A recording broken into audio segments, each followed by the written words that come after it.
皆さん、好きな男を別の女に奪われたくないですよね。世界では女と男が付き合うのが多数派じゃないですか。ゲームや漫画でもほとんどが男と女で好きになりがちですよね。おもりについて詳しくない方のために説明しますと、今僕が夢中になっているゲームおもりの中でも、主人公の男が幼馴染の女に恋してると読み取れるシーンがあるんですけど、主人公の隣にはもう絶対恋人としてお似合いな男、バジル君がいるんです。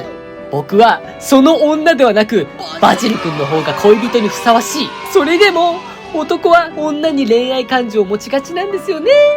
ということで、今回はどのようにしてバジル君がその女から主人公を奪えるかを、小中学校で様々な同級生をホモに落としてきた男の僕が本気で考えたいと思います。今回の作戦はこちら。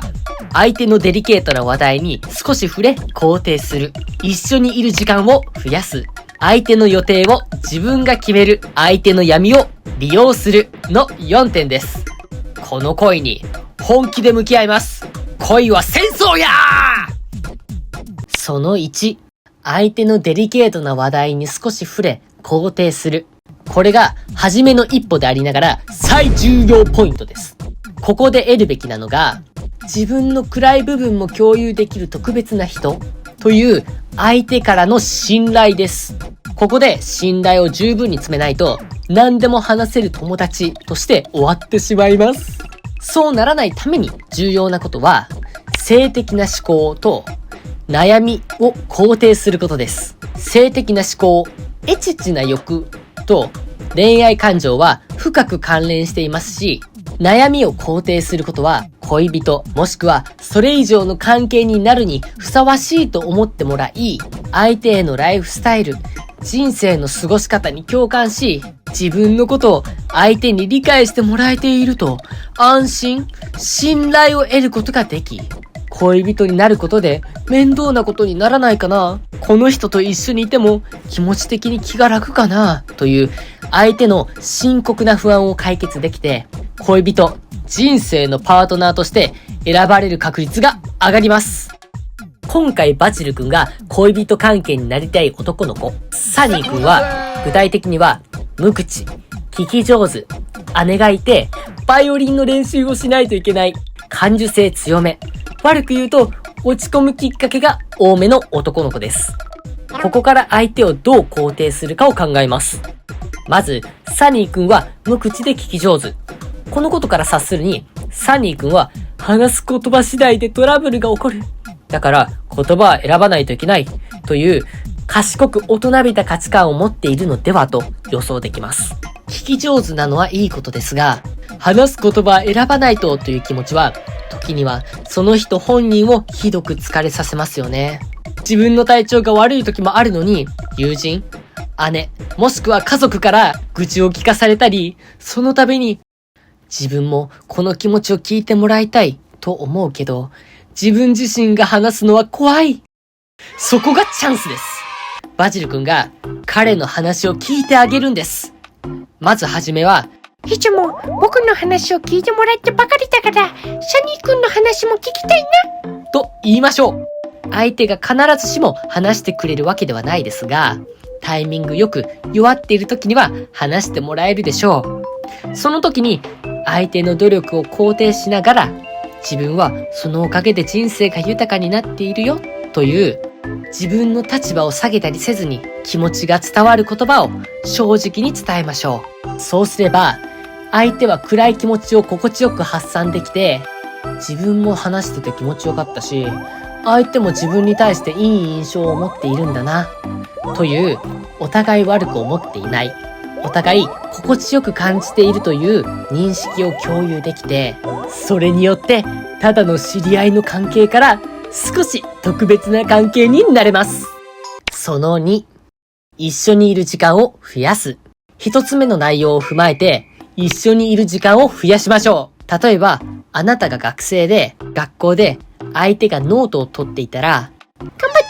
ねなんて言いながら一緒の机を囲むのが自然でいいですね。放課後、帰る家の方向が同じなら、一緒に帰るのは鉄則ですね。で、たまに寄り道をして、彼と特別な放課後を過ごし、自分と過ごすのが刺激的で退屈じゃないと思わせる。同時に一つ目の内容、相手の悩みを肯定することを行うと、この時間がより二人の関係を良くする目的にとって効果的です。この工程を積み上げることで、相手との思い出、他の人とはしないような特別な体験を一緒に共有したという事実を作ることができます。これを作ることで、途中で相手の前に女の人が現れても、二人の間に明らかな今まで積み上げてきた信頼があれば、サニーとバジルが一緒にいる姿を見て、女性側からサニーにとってのバジル以上の関係になるのは難しいと、サニーに対して距離を取ってくれるようになります。その3、相手の予定を自分が決める。これはその2の一緒にいる時間を増やすと並行して行うと効果的ですね。相手の予定を自分が決めると聞くと、束縛？相手の予定を管理するってこと？と思う方もいらっしゃると思いますが、そうではありません。ここで大切なのは自分から積極的に相手の人生に関わっていくという意識です。皆さんはこんな経験ありませんでしたか？好意を寄せていた人が自分より知り合って期間が短い人と付き合い始めた。これ何が原因かというと、いまいち相手の人生に関わっていないのが原因なんです。けど、これ考えたら当然のことで、皆さん考えてみてください。皆さんはたまに会う月1回話す程度の人と恋愛しようと思いますか？多くの人はそれよりも多い頻度話して、そして一緒にいて苦しくない人を選ぶと思います。けど、バジル君の場合、サニー君と住んでる街が一緒、家が近い、共通の友人がいる、そして顔が可愛いので、他の方と比べてサニー君と関わりを持ちやすい環境にありますので、今の環境は恋愛をするにはものすごく恵まれた状況にあると思います。しかし、少し不安な点があるとすれば、バジル君の近い距離にサニー君の友達がいると、バジル君側が嫉妬する可能性があるってことです。例えば、サニー君が週末、いつもはバジルと遊んでいるけど、今日は別の人に誘われたからその人と遊ぶね。なんて言ってきたとするじゃないですか。そんな時、もう恋に落としたいと本気で思っているこちら側からすれば、その予定いらなくない？僕と遊ぶだけでいいじゃん！なんて思ってしまう恋する側の弱さが僕たちにはありますよね。仮にそう思ってしまった場合、僕の恋愛の邪魔をしようとしてる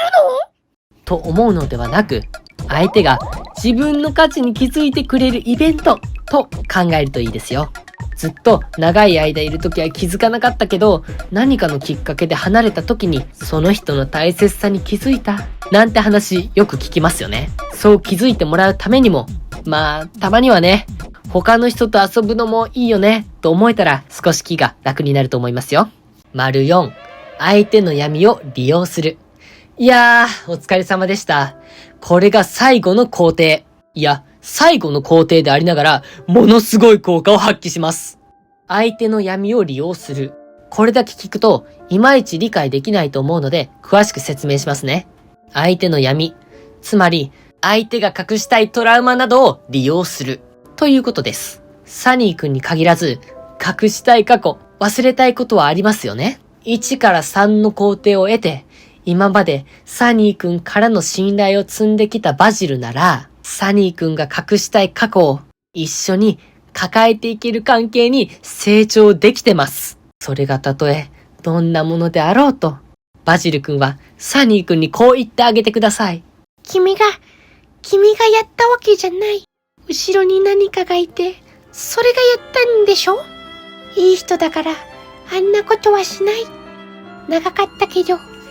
と恋人になってくれたね。そう言って、サニー君と抱き合う。ここまで来れたら完璧です。サニー君とバジル君は、もう恋人以上の関係になれます。二人とも、どうかお幸せに。